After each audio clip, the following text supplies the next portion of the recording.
Hello and welcome to another episode of That's Absurd, Please Elaborate, a show where we take your silly questions, we try and figure out the answers, if there are any, or at least the science behind them, and then we tell each other about it, and sometimes we're funny. Mostly, yeah, sometimes we're funny. Sometimes might be overselling it. Either way, I'm Trace Dominguez, one of the two hosts and science communicators that's here in front of the other science communicator who's looking at me like I'm crazy. And I'm the other, Julian Huguet. The not crazy one.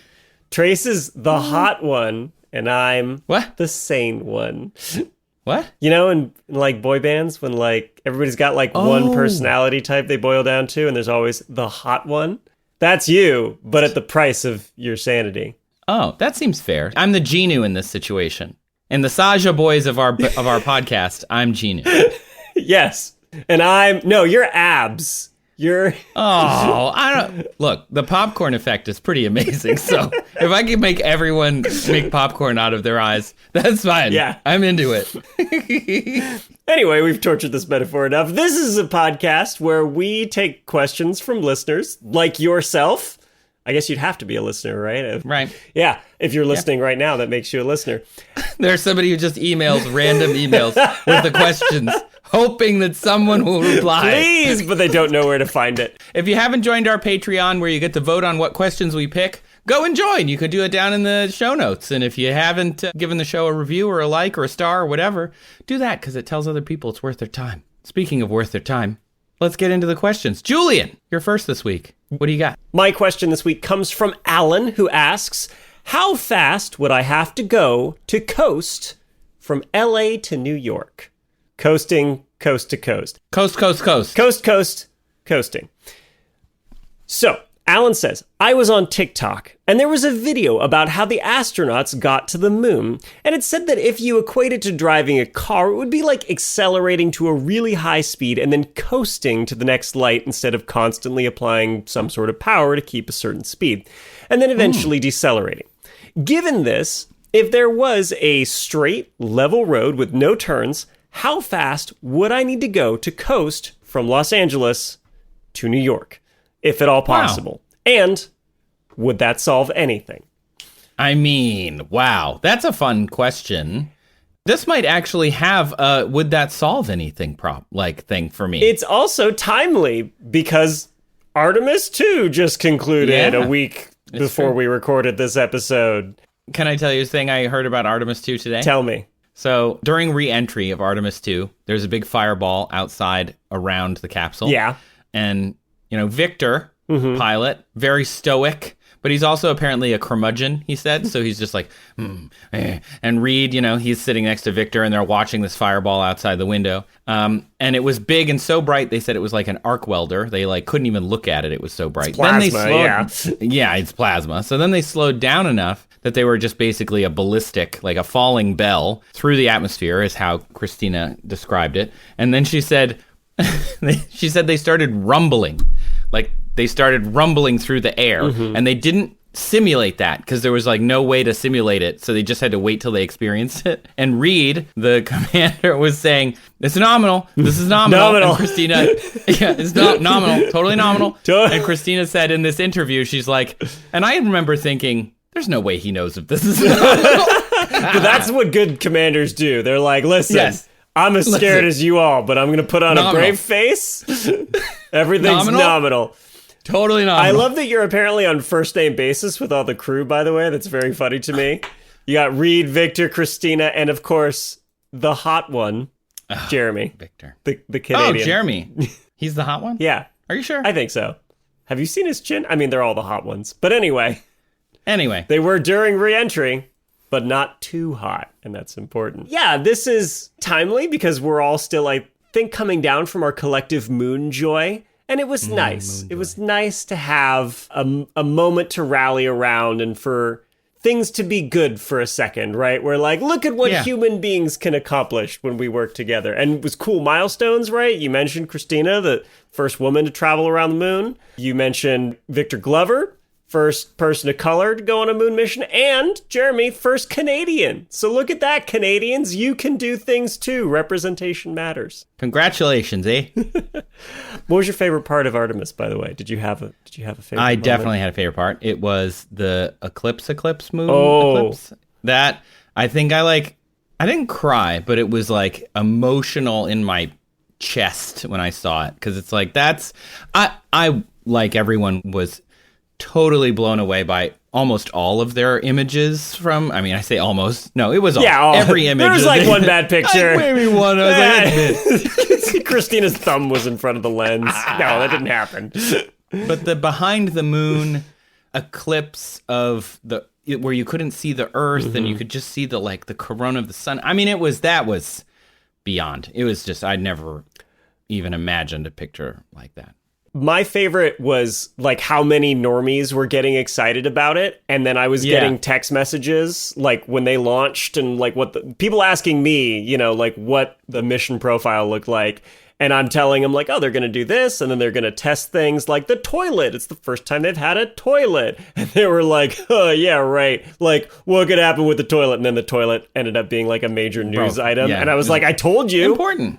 Yeah. They have absorbent garments that they can wear as a backup, but nobody wants to wear those. You know, it's a long trip. It's 10 days. Like, let's get the toilet 10 working. days. Okay. So I thought, you know, this is perfect time. Let's talk about what it would take to get to New York under these circumstances and kind of deepen this analogy with the moon missions. Yeah. Okay. I get the analogy the TikToker made. And it is basically how we use rockets, especially solid fuel rockets, right? Once a solid fuel rocket is burning, there's no unlighting that candle. It burns completely, right? Right. Can't undip that shit. End to end. And so the two booster rockets used by the SLS were solid fuel rockets. And they're insane, by the way. They are. They are insane. Is this one of those you've gone and seen them at like Cape Canaveral things? Are you about to tell me about how you get to go to Florida and do cool stuff? No, I've actually never seen them up close. I think the closest ones that I even know of that are in existence are near your house over there in Los Angeles. Yeah, and I haven't seen they're them. Stacking them up. Haven't seen them yet in person either, but I'm excited for them. And like you mentioned, the ones here in Los Angeles, those are going to be on the shuttle stack that they're replicating at a museum. But the ones that the Space Launch System, which is SLS for short. The SLS. Uses. Those are repurposed shuttle solid rocket boosters, but they added an extra stack of solid fuel. So instead of 4, there's 5 stacks of solid fuel to give it that big boy extra oomph. And these things at sea level, they generate 14.6 meganewtons of thrust, or 3.2 million pounds, which is so big it's meaningless, right? Yes. It's more than the power of all 4 engines of a jumbo jet 14 times over. So if you had 14 jumbo jets at full power, that's how much one SLS solid rocket booster power is putting out. And they got 2 of them. And it's got 2. So at launch, it's about 75% of the SLS's thrust, right? Yeah. There was a cool video comparing side by side the Apollo launch and the SLS launch, the Saturn V. Yeah. Famously, you know, huge, very huge rocket, all liquid fuels, but that's fine. And then they took off and they timed it so that they could say like, okay, now this one's, and see which one's faster. Right. Essentially. And the SLS took off way faster. Because it's just so much more thrust than even the Saturn V. It was actually incredible to see that. It's bonkers side by side. I've also heard, you know, you'd be surprised, astronauts who went to the moon on the Saturn V say the launch is actually not that exhilarating. I mean, you're still on the tip of a giant explosive, but like when it starts moving, it's like, oh, that's it. Like it's kind of like a Mack truck getting underway. It's so big and heavy. And the first stage was not as efficient either. It still used like, I think it was kerosene type rocket fuel instead of the hydrogen and oxygen that the upper stages use and that the SLS big orange tank is full of, right? It's got which is also shuttle-y type technology that we're repurposing. Yeah. Exactly. And so that core stage has those 4 engines, and it produces about altogether 7.4 meganewtons of thrust at sea level. It produces more in a vacuum. Same for the solid rocket boosters. That's just how rockets work. It depends on the ambient pressure around them. But even all of this together, it's still not quite enough to put the SLS even into orbit around the Earth yet. What? Yeah. And which makes sense because you don't want your big giant main core stage in orbit around the Earth. Oh, right. Yeah, because it could fall on somebody. Yeah. So you wanted to get close, but not quite there, and then drop out of fall orbit in the ocean, yeah. and land in the ocean, right? The solid rocket boosters landed in the Atlantic, which makes sense if it's being launched from Florida. The main core stage actually goes around the Earth for a couple hours before it lands back down in the Pacific Ocean. So it goes all the way around. Cool. Yeah. And then you have another stage, the interim cryogenic propulsion stage, ICPS, that has a max thrust of 110 kilonewtons. So we were in meganewtons. I'm surprised there wasn't before. a Juggalo reference there. Why? The ICPS. The ICPS? The Insane Clown Posse. It's the stage. Juggalo stage.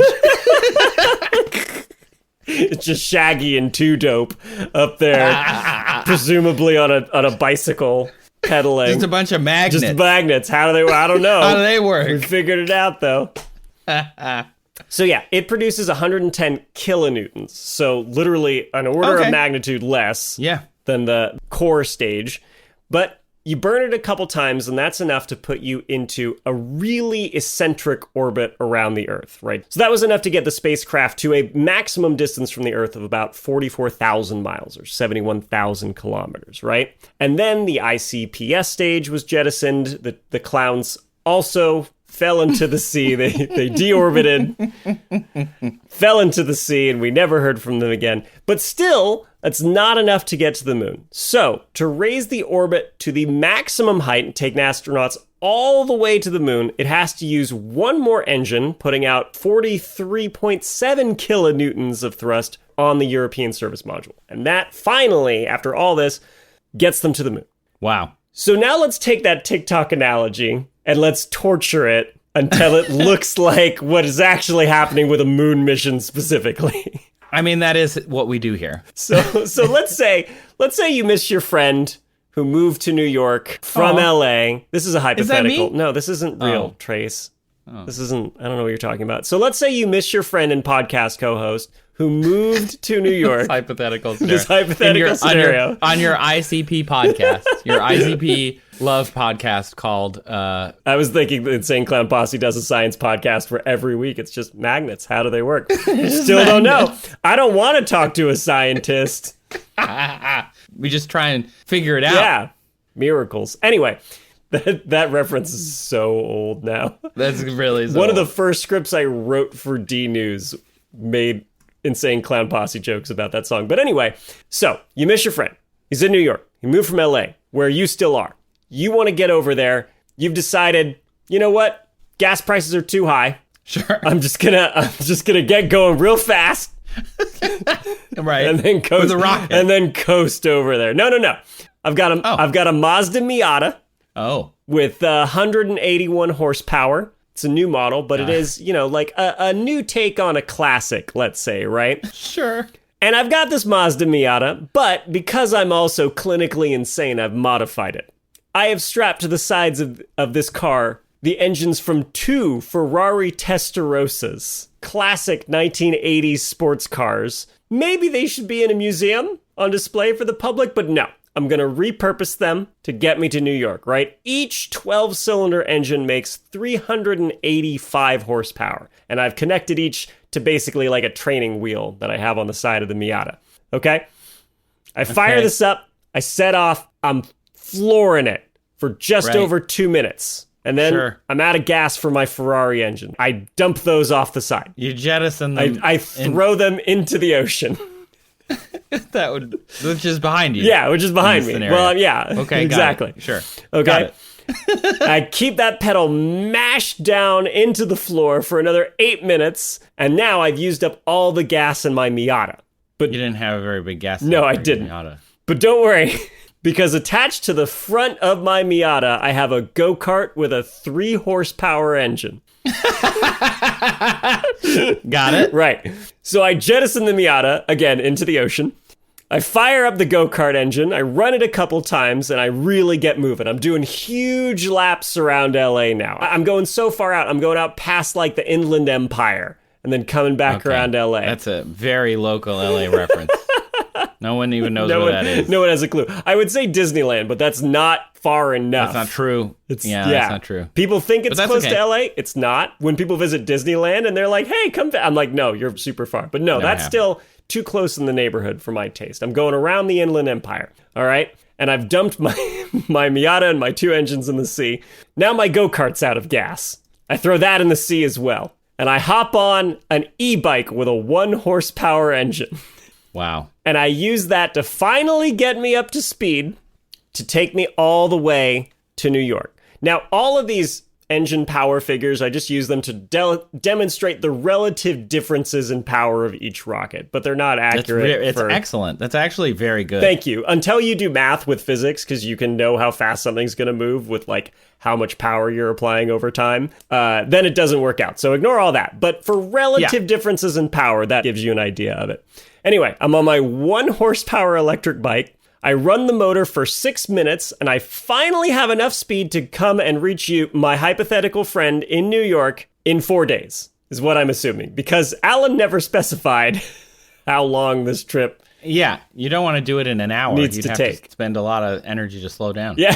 You want to just make it. You want to just barely... I'm going to get to New York, and I'm going to just do a free return trajectory. I'm going to swing by. You're not even going to stop. No, I'm going to wave. So would you say that you went to New York? Because that's the debate with Artemis. Yeah. That's what I would call the idiot's debate. Did they even go to the moon? They just went around it. And I'm just like, okay.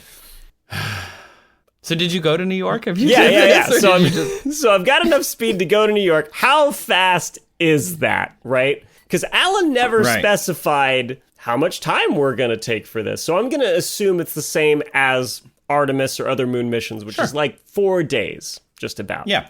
Okay? So to cover that distance, which is about 2,500 miles on this perfect, flat, straight road that we've constructed for this, about 4,000 kilometers, that would mean I would need to average about, do you want to guess?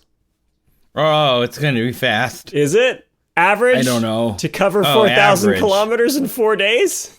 1,000 kilometers a day. Yeah. So 1,000 kilometers divided by 24 hours.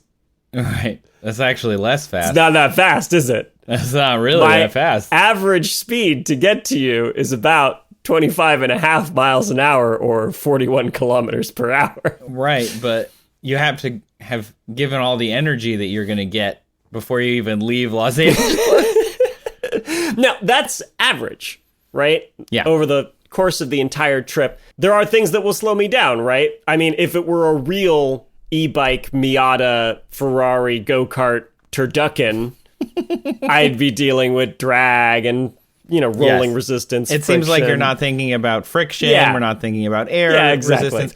Also, I do want to point out, and I think you're going to be mad when I point this out, if you're looping around and coming back, that's even further. Yeah, it's true. But he asked me LA to New York. He didn't ask back. Getting. Yeah, he didn't ask back. He just said getting. He just said just getting there, right? Yeah. Now, for the moon missions, obviously they're traveling through the vacuum of space. They're not encountering air resistance. They're not encountering friction, slowing them down, right? Like I have on my e-bike.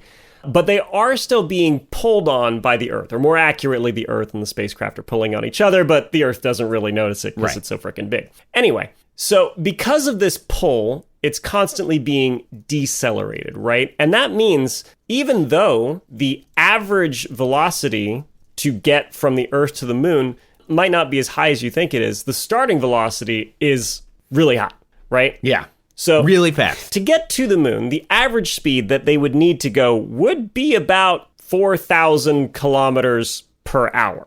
Which, yes, it's very fast.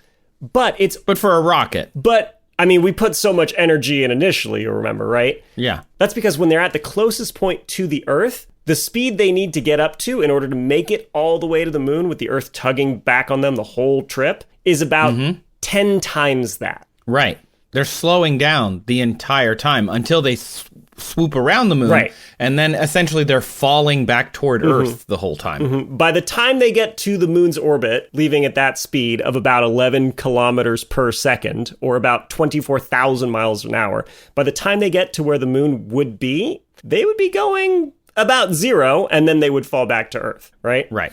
Ideally. Yeah. Like, if it's perfect, if they did all their calculations right, you're basically at the top of your parabola when you get to where the moon will be. Yeah. Because it wasn't there when we left. You got to meet it. It's there at the same time that we're there. You got to lead the moon a little bit. You got to be eyeballing the moon and be like, okay, that moon's going to be there when I'm there.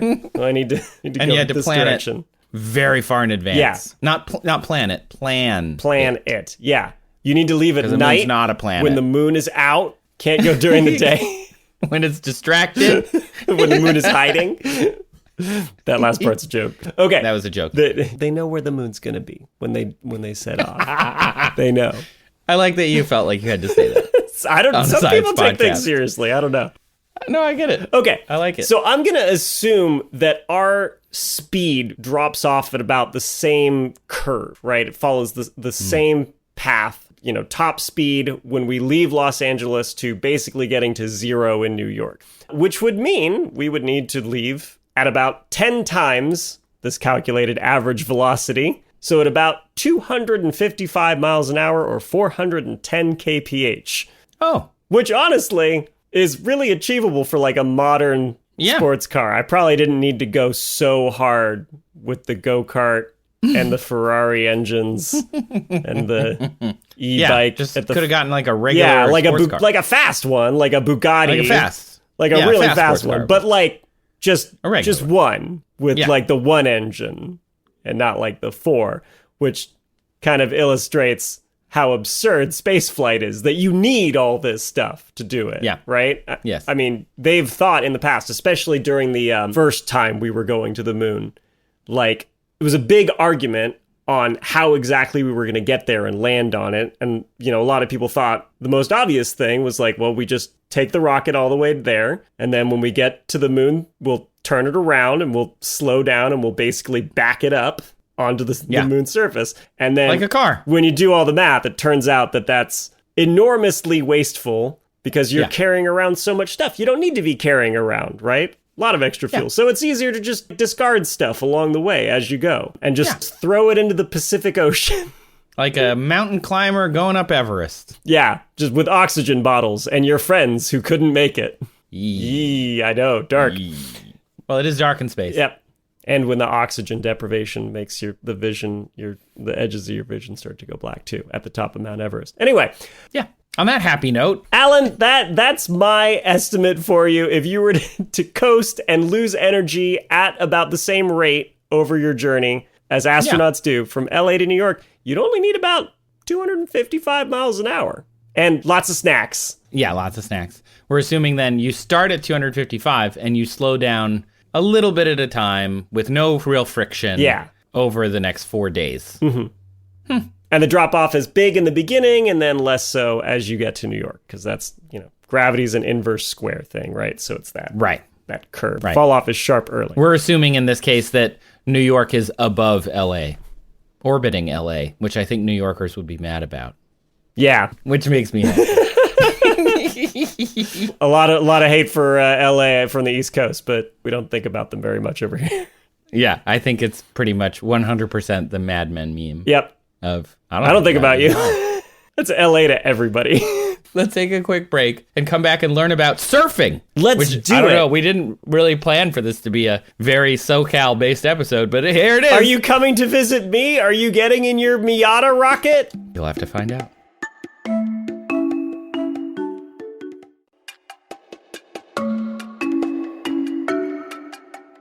You know, I do realize that wouldn't solve something, and that is ocean pollution. You mean throwing a bunch of vintage Ferrari engines into the ocean? And a whole car and then a go-kart into the ocean. Just so that you could get to Los Angeles. I think, yeah. You know, okay, we have, on the bright side, we've made more fish homes. Oh. So, depending on the choices you make, yeah, you could, like, think of it as sinking... Like, they sink subway cars for reefs and stuff, to artificial reefs. Although the engines playground had equipment. Oil. Yeah. Yeah, okay, maybe not. It would solve one thing if you could travel from New York to LA or LA to New York. Well, maybe it solves nothing because it takes 4 days. It does take 4 days. But if we could do it faster and frictionless, I mean, that solves a lot. You've basically invented some kind of magnetic levitating train, which the ICP would have no idea how to use, and that might be a benefit. There'd be no just be juggalos standing on the tracks, like, how? looking. They'd be like leaning over, waiting for it to come by. Juggalo scientists are on it. How's that work? They have to say as it goes by really fast at 255 miles an hour. Miracles. Anyway. What's your question, Trace? My question comes from Parker, who sent us some audio. Hi, my name is Parker, and I live in Newport, North Carolina, on the east coast of the United States. Here is my question. Is there any way that you could use a pizza, cooked or frozen, as a surfboard? For school this year, I got a clipboard with a picture of a purple T-Rex surfing on a giant pepperoni pizza, and it made me wonder if you could really use a pizza as a surfboard. Would it help or hurt if the pizza was frozen? Do toppings matter? And if pizza wouldn't work as a surfboard, would any baked good be up to the job? And most importantly, if we could find a food or baked good that could be used as a surfboard, would that solve anything? Thanks for making such a great show. My mom and I listen and laugh on the way to school in the mornings. Bye. Bye, Parker. Bye, that was Parker. amazing. And thanks to Lindsay for sending that in to us. That was amazing. I'm so glad. I love it when people send in their audio. Makes me so happy. And in case you had trouble hearing Parker, Lindsay wrote this out for me as well. It says, my 4th grade son got some school supplies that had, I don't know why she specified, but I think it's funny, an AI-generated T-Rex using a pizza as a surfboard. And he immediately asked if that could ever work. Which is, I love it. T-Rex It's on a surfboard. great. So then I decided Made of to pizza. Google just T-Rex on a pizza slice, and apparently it's a very commonly generated thing or like artistic thing. You could find so many T-Rex riding pizza slices if you just give it a little Google. There are a lot of them. And actually, it's funny, it seems like it's a subgenre of surf things, is things riding pizza slices. I found cats riding pizza slices, dinosaurs riding pizza slices, astronauts riding pizza slices on the rings of Saturn, pineapples, ghosts, skeletons, raccoons, sharks on pizza slices, which is, I think that one's weird, animated cats, real cats, anthropomorphized cats. There was actually an anthropomorphized slice of pizza surfing on a surfboard slice of pizza. Oh my, so that pizza has killed his brethren and is using the rigor mortis corpse as a surfboard. as a surfboard. What a maniac. And of course, I did also find an anthropomorphized surfboard surfing on a slice of pizza. My, how the tables have turned. So, it seems like it's pretty popular. I don't know What why. is this alternate universe? Pizza is Yeah. surfboards, surfboards are pizza. No, surfboards are people. Surfboards are people. Surfboards are people. Pizza too. is surfboards. Pizza is surfboards, which would make people pizza. So the surfboards, when they go, when they go to lunch after shredding some gnar, or I don't know what surfers say, and they sit down and they have a slice of pizza, people pizza. Pizza. Oh, God. And they're like, ooh, the chew on this one is really good. It's so crunchy in the middle. It's the bones. Yep, it's pretty horrifying. The toppings are like our hair. Can I get a slice of human, no hair, and then Yeah, you'd be out of luck if you pulled me out some of the people oven. like it extra hairy. I have Some all of the surfboards, toppings. excuse me. Yeah. Some anthropomorphized Yeah. surfboards, like they're people, Yeah. extra hairy. Yeah, with pineapple slices. And then then other surfboard purists are like, I can't believe you eat people with pineapple slices. Don't be a pizza bigot. Pod number 13. Yeah, we did so cover long this. ago. Don't be a pizza bigot. Humans who eat pizza, surfboards who eat pizza. I don't know. Surfboards who eat I'm people. Sorry, pizza. Yeah, we're Pizza. not in a position to argue. I can't. Only to beg I for don't mercy. Know. Right. I don't know your life. I'm just food to you. So there's a lot to unpack here, and I think we've unpacked none of it. So let's jump into what this could mean. So before we can assess which pizza, I felt like I needed to understand a bit more about surfing, because even though I lived in California for a long time, I never went surfing. So I looked into it. Surfing, I didn't know this, was invented by the indigenous of Polynesia. There are actually cave paintings showing ancient people riding on waves, and it wasn't just a sport or a pastime, it was also part of their religion. Cool. Which I thought was really cool. Yeah, didn't know that. It was all ritualized, what tree you would pick, and then you would pick the tree to be able to make the surfboard and then learn to surf. And eventually, Hawaii was quote unquote discovered by the Europeans, and James Cook showed up in the 1780s to Hawaii, and it was written about. You mean Hawaiians discovered Europeans? Yeah, the Europeans were like, hey, what's up? And the Hawaiians were like, oh, cool, we didn't know you were there. No, the Hawaiians were chilling on the island, and then, all of a sudden, these people just landed there, and the Hawaiians were like, we have discovered a new civilization. We shall call you New Hawaiians. Honestly, it is equal. Yeah, those are equally absurd. Absurd. Yes. So James Cook shows up 1780s, and he writes about how children are conquering waves that would make his fellow sailors shudder, which I think is great. It was written about throughout the 18th and 19th centuries, of course, written by Mark Twain, by Jack London. Eventually, not long after the discovery, quote unquote, of Hawaii, the Christian missionary showed up and tried to erase this dangerous practice that was practiced by the native Hawaiians, but some people kept that custom alive. And by the 1890s... I can't imagine trying to put the kibosh on waves and a piece of wood. Good luck, Can you imagine? You're a Christian missionary. You're wearing the Christian missionary robes, and you're on the beach wandering back and forth. Hey, stop it! Hey! Yeah, I can't, you're never gonna be able to eradicate that, right? Just a natural ocean process and a shaped piece of wood. And it's yep, no way. No. Mm-mm. Better try and incorporate it instead. They did fail at... you know who else loved hanging 10? Jesus. This should be the approach I'm saying of the missionaries, backwards chair. That would be how they would do it if it were the pagans, right? They're like, hey, they have a holiday. We'll just put our holiday around their holiday. Oh, actually... what if we all just surf? Your holiday's always been Christmas? A part of ours. Yeah, why not, right? That'd be great. Wow. We'd all be much healthier if that was the custom, because it takes a lot of core strength to do this. So a brief history of Hawaii at that point. About 100 years later, in January of 1893, a disgruntled small group of white businessmen with the unauthorized backing of some U.S. Marines stationed in Honolulu tried to stage a coup to overthrow the Queen of Hawaii. Oh, wow. Their plan was to overthrow it and turn it to the United States, benefiting the sugar business and prominence of U.S. military in the Pacific. Let me tell you, it didn't work at that point. Yeah. In fact, President Grover Cleveland was like, nah, dudes, nah. Really? No. Yep. Apparently it was unauthorized, and even though these U.S. Marines were not supposed to be doing this, it remained an independent country for a few more years, and then it was annexed in 1898. Just a few years later. We were like, actually, you know what? We will take that, thank you. Yeah. Yeah. And, there are still people who are mad about this, and I think that we should acknowledge that. In 1912, however, it was solidly in United States territory, not a state yet, but at the Stockholm Summer Olympics, a native Hawaiian man went to compete for the United States, and in his qualifying swim of the 100-meter freestyle, he tied the world record. Wow. In qualifying. And then, in the 100-meter freestyle race, he was so far ahead that he stopped in the middle to see the other swimmers and where they were at, and then still won by 2 meters. Do you know who this person is?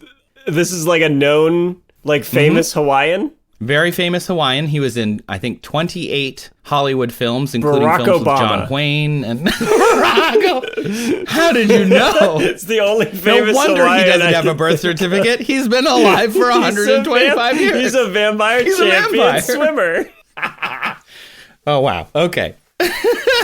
He won 5 gold medals. His name is Duke Paoa Kahino Mokohe Hulikohola Kahanamoku, or just Duke Kahanamoku. He was very famous. You may know him as the Duke or the Big Kahuna. Oh. So he was the most famous Hawaiian in the early 20th century. He not only won all these gold medals at different Olympics, he went back to other Olympics. The games were canceled during World War I, but he went through and competed in surf competitions all over the world and essentially introduced the world to surfing from Hawaii, which he had learned as a kid. His surfboard, his original surfboard, is still kept in Waikiki, where he's from, at like this surf museum. And it is huge. Like it's more than twice as tall as he was.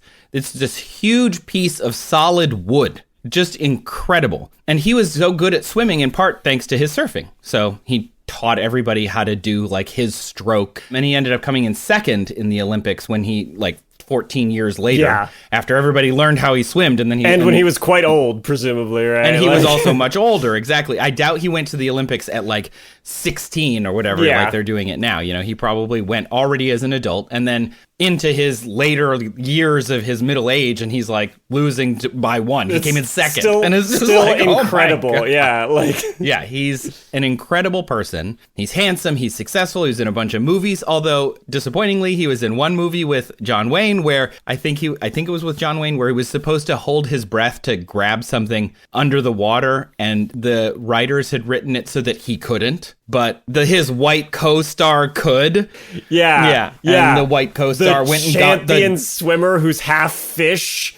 Yeah. Nope. But old John Wayne there's gonna get that MacGuffin. Sure. Right. But we're not really here to talk about Duke. I just thought it was really awesome. He's an amazing person. If you haven't read about him and the Queen of Hawaii and Hawaiian history, you should. It's very interesting. So surfing, again, more than just a sport, has these amazing roots in this ancient religion, this ancient practice. And it's actually, I think, just to kind of put a little pin in this, it's one of the few things colonized by outsiders that still maintains some of the tradition, in that there's a lot of love of the ocean, protection of nature, love of community, like the communing with nature that even modern surf culture kind of maintains, which I think is kind of cool. But surfing is a mix of physics forces. We've got gravity, buoyancy, mass, thrust, drag, fluid dynamics, which sounds too much like airplanes, so I'm going to keep going Julian doesn't jump in. Go on. Wait, what? But early surfboards were made of koa wood. Again, Duke's longboard was 5 meters long. That's 16 human foots. And it weighed about 99 poundies, or about 45 kilograms. By the 1920s, they were using redwoods and balsa woods and started drilling holes in them and covering them with veneer. And of course, today, the blank of a surfboard is made of foam, and it has been since about the middle 20th century. And for those playing the How It's Made drinking game, I apologize. The foam core is covered with layers of fiberglass and resin. And then the foam adds the buoyancy and flexibility, and the resin keeps the foam from getting wet. So the fiberglass plus the resin equals the rigidity, but it also has flexibility. And so that's what is important in these surfboards today. And it has different shapes, different lengths, different designs. Tail fins were added at some point in the 1970s. It started to cut through the water more sharply with different shapes and better for different types of waves. Broadly speaking, none of this is good for our potential pizza surfboard because pizza is not made of resin. Or fiberglass. Also, bread is porous. Yeah. I mean, wood is also porous. Yeah. So, the redwood boards that they used, redwood's quite porous. So, by the time they were surfing with it, it started to get very heavy. But Do you know if that's why they had to be so large? So you'd still just... I'm going to guess there's something to that, yes. And also because once you get them, you could probably move them a little more. Because they were so long, right? They didn't have the hydrodynamics that we understand, basically making wings in the water. They didn't have that kind of thing. So if you have these longer boards, maybe you can stand on them more easily. I'm actually benefits, not sure. Yeah. But let's talk about pizza now. So okay. We know that we have this surfing history. We know that we need essentially a piece of board that will balance buoyancy with gravity, be able to hold some mass. Providing thrust, I think, is less important for our experiment, and we're going to ignore drag, but we have to be able to make something that will stand up to the water and hold some mass.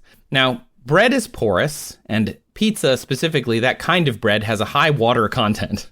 A standard bread dough might be 75% water. Wow. just off the top. So that's a lot. And it only drops a little bit when baked. Bread still has quite a bit of water in it. So meaning if you drop bread in the ocean or in a pond to feed the ducks, don't do that. Don't do that. Ducks don't need your bread. They don't want that. But even in a cold ocean, the bread is going to start coming apart. Even very frozen bread. I kind of tried to do some math with the latent heat of fusion, and it's basically like you get a few minutes even with bread at absolute zero. How long would it last in the ocean? 10 minutes. Yeah, is basically before it's unwritable. Right, and then it's essentially the same temperature as the ocean, and that's not good for bread. So if we want to make a good surfboard, we really need to think about the crust. Do you have a favorite crust, pizza crust, Julian?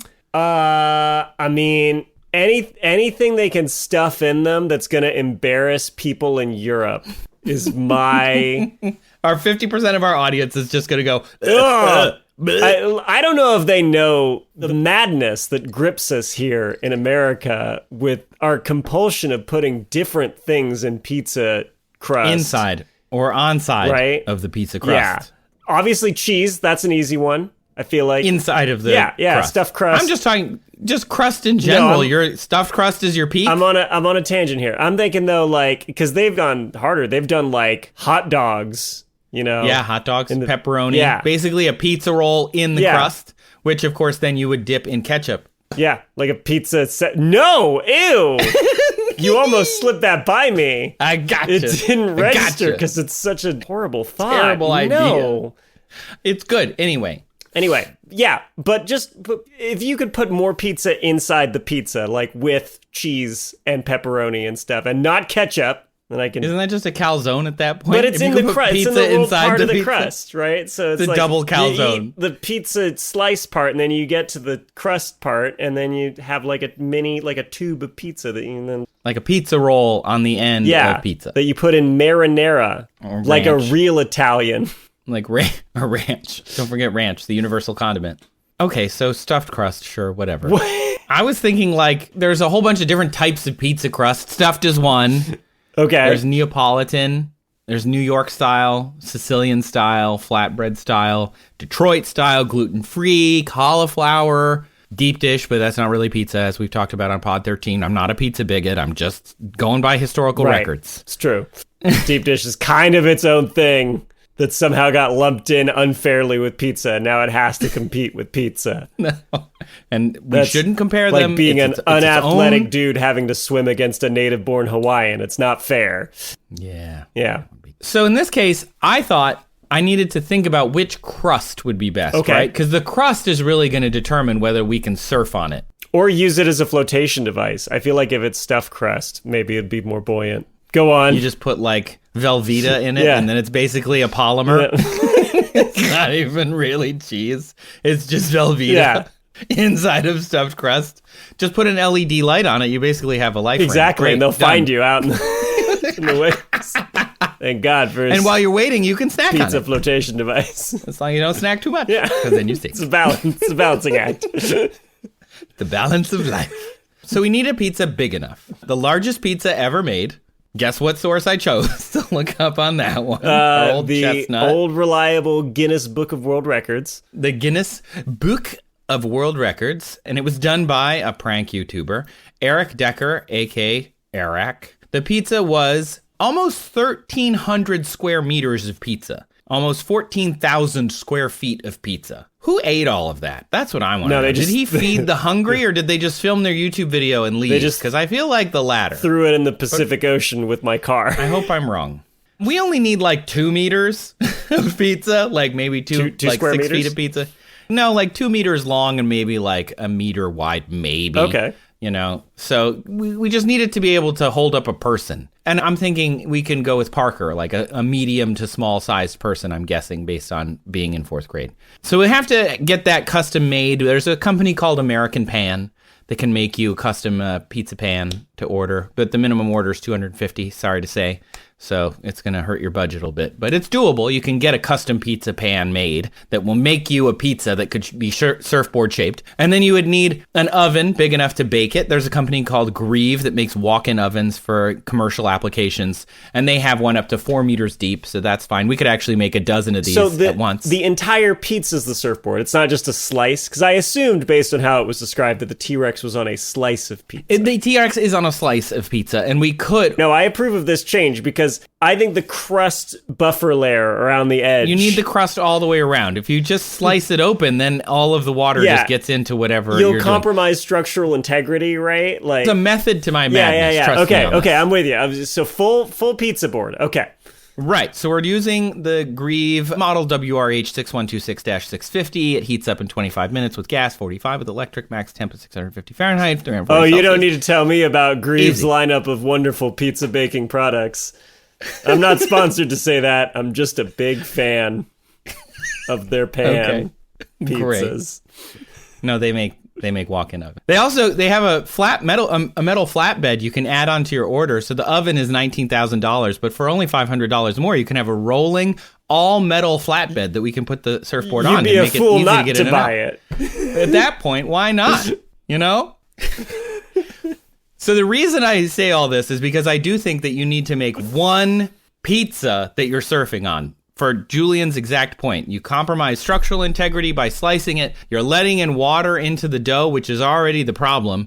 So I think we should pick the crust, and I'm not doing this just because I'm from Michigan, but Detroit style. I think we should pick Detroit style pizza, and I have a reason for that. The first reason is it's thick. It's almost focaccia-like. You know, it's nice and chonky, can be an inch or two thick or like 3 centimeters thick. New York is too crackery, too thin. You know, you step on it, it's going to break. Neapolitan is all wet. It's too floppy. Sicilian is very similar, basically focaccia. It's good, but if you put that bread in water, it's still just bread. The cool thing about Detroit-style pizza, you put cheese on the outside of it. Like resin. Like a resin. Sorry, people playing the whole game. Not unlike a resin. Not unlike a resin. And on Detroit-style pizza, it's actually called frico, a crispy, lacy edge of burnt cheese. It's an Italian technique. So Detroit-style pizza is made on a baking sheet, so we can get that American pan made. It originally was made on automotive drip pans, which is pretty cool. Then you take a cheese, traditionally gross. Wisconsin brick. Yeah, exactly. Super gross, I but assume also the drip pans weren't used, right? Like. You assume. I assume. But I'm sure this was at a time when they were like, I don't have a spare pan laying around. Yeah, and what am I going to do? Whatever, just spit on it and rub the grease out. It'll be fine. A little motor oil. So we add that cheese to the outside of the crust. It's usually Wisconsin brick, but if we use a drier cheese, like a Parm or like a Pecorino Romano, we're going to give low moisture to the outside, and it's going to be nice and crispy.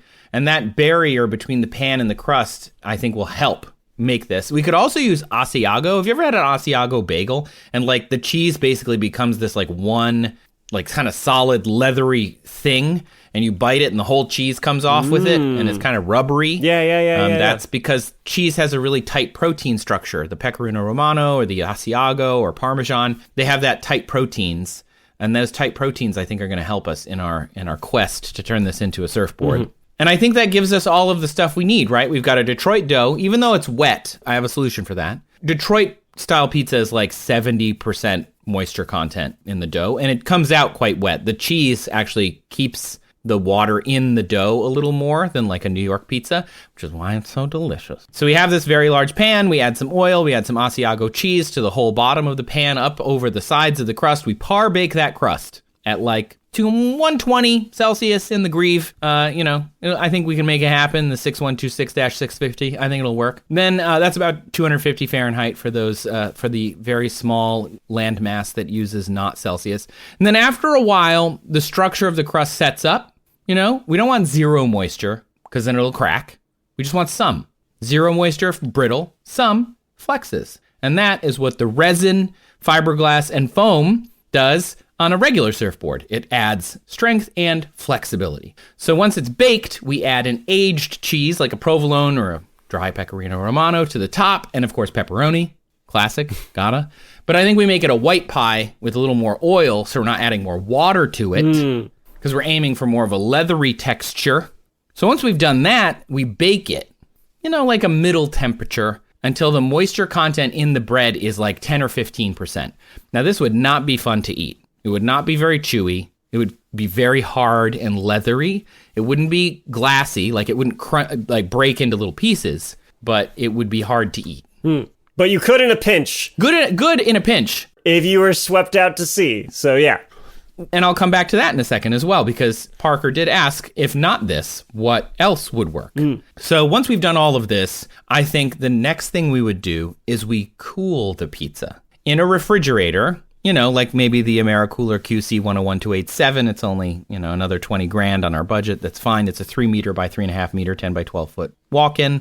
Fine. Industrial fridge, easy. Roll it in on our flatbed, let it cool off overnight.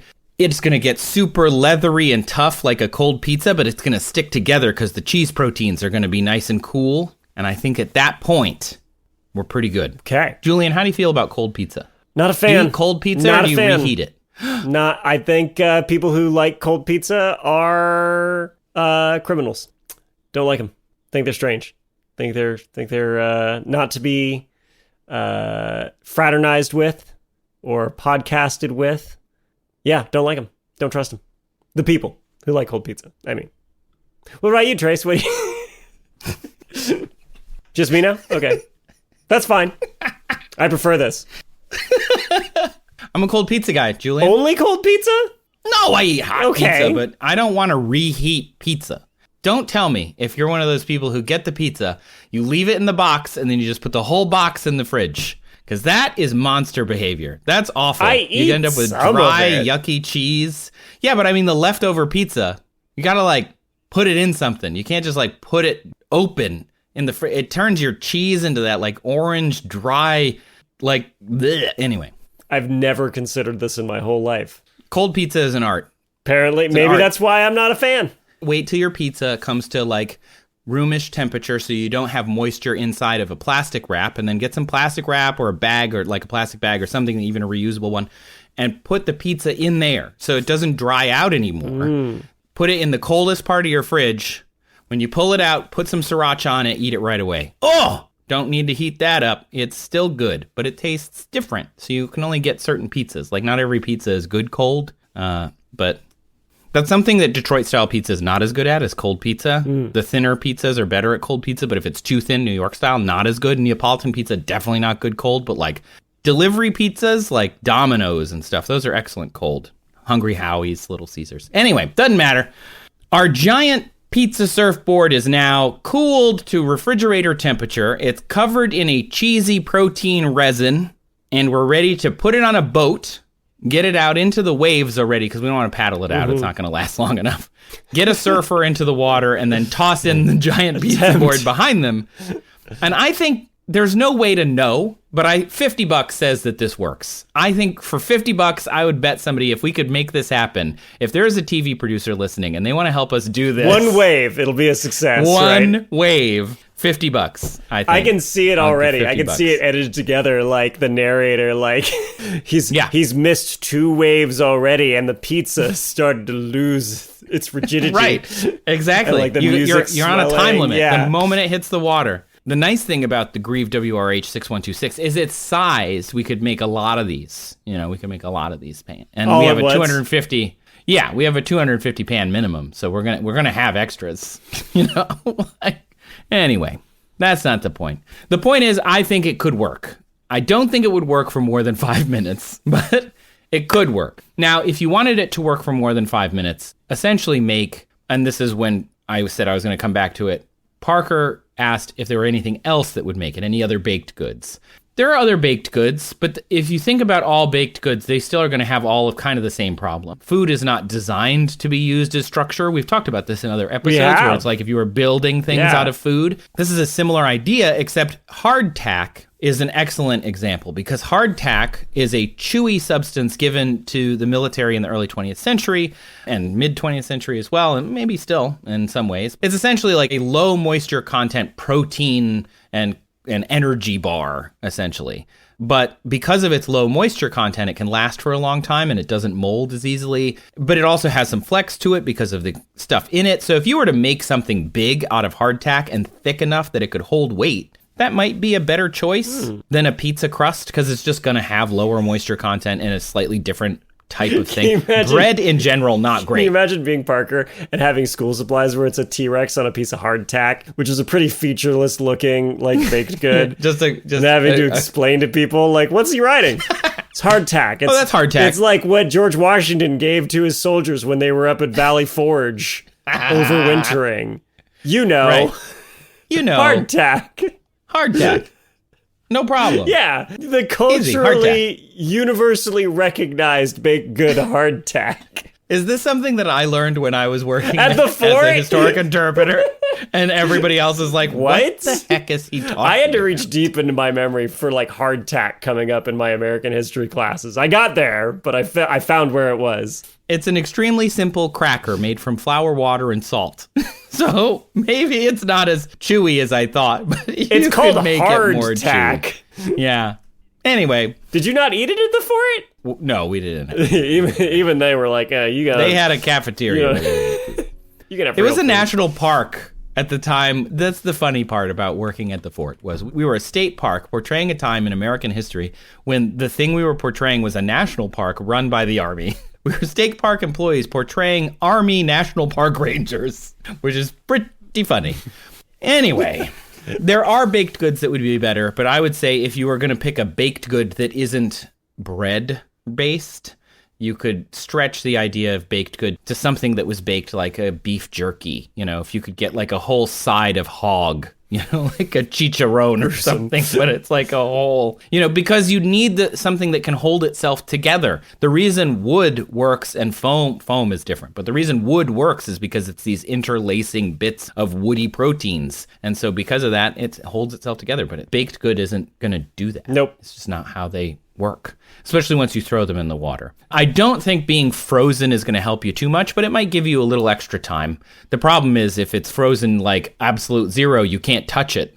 You have to wait till it warms up. Otherwise, you're going to just freeze your body. So anyway, there is another way that I think this would work. You just get a DiGiorno or like a regular frozen pizza from Costco, and then you jump in Baloo's airplane from the television show Tailspin, right, and you just do some cloud surfing on it. You just cloud kicker your way all throughout Tailspin. Did you watch Tailspin? Yes.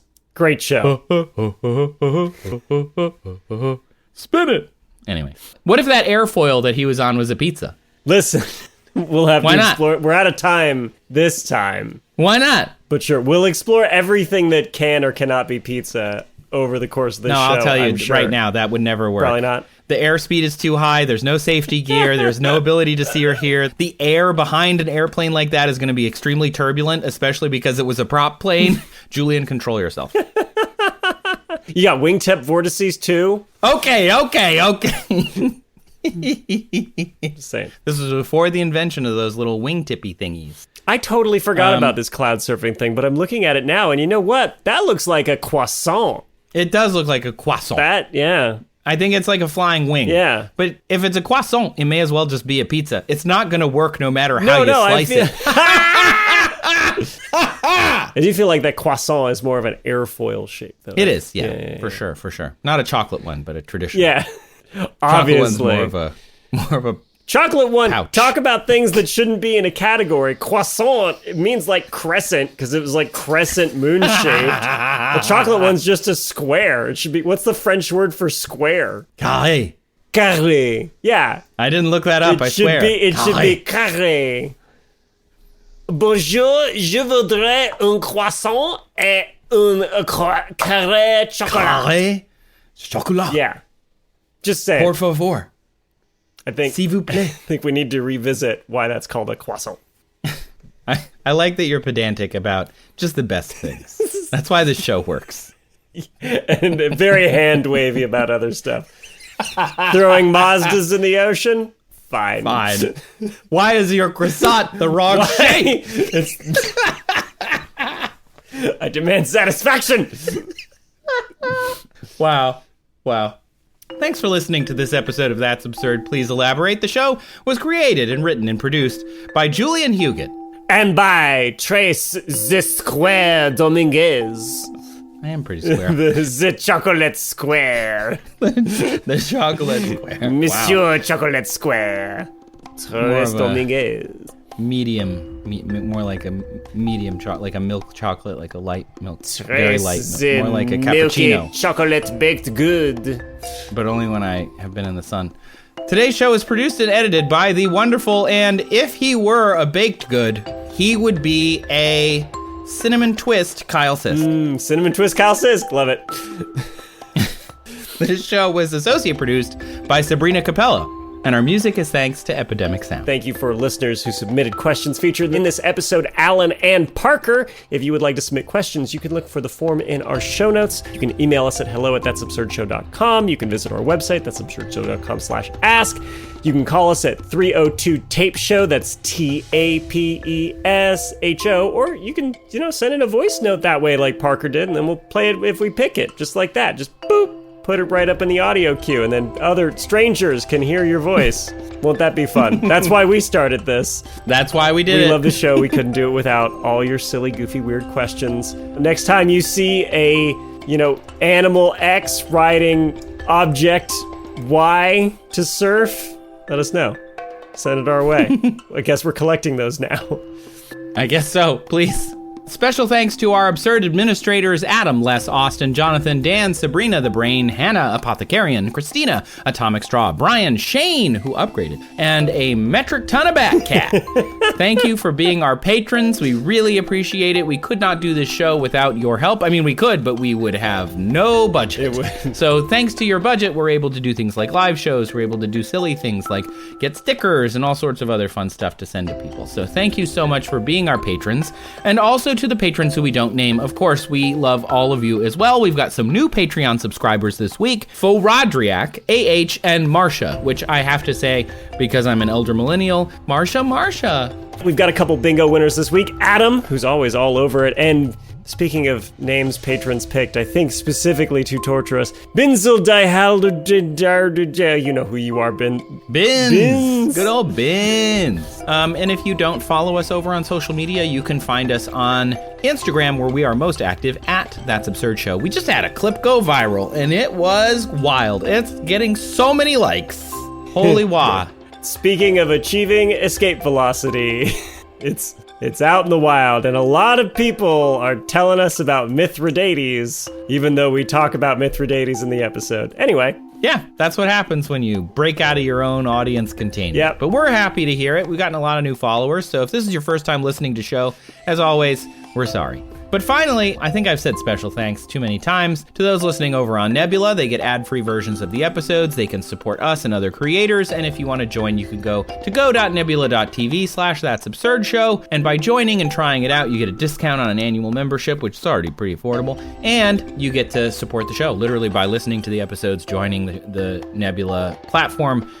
We get a little bit of direct support from them. So thanks to everybody over there.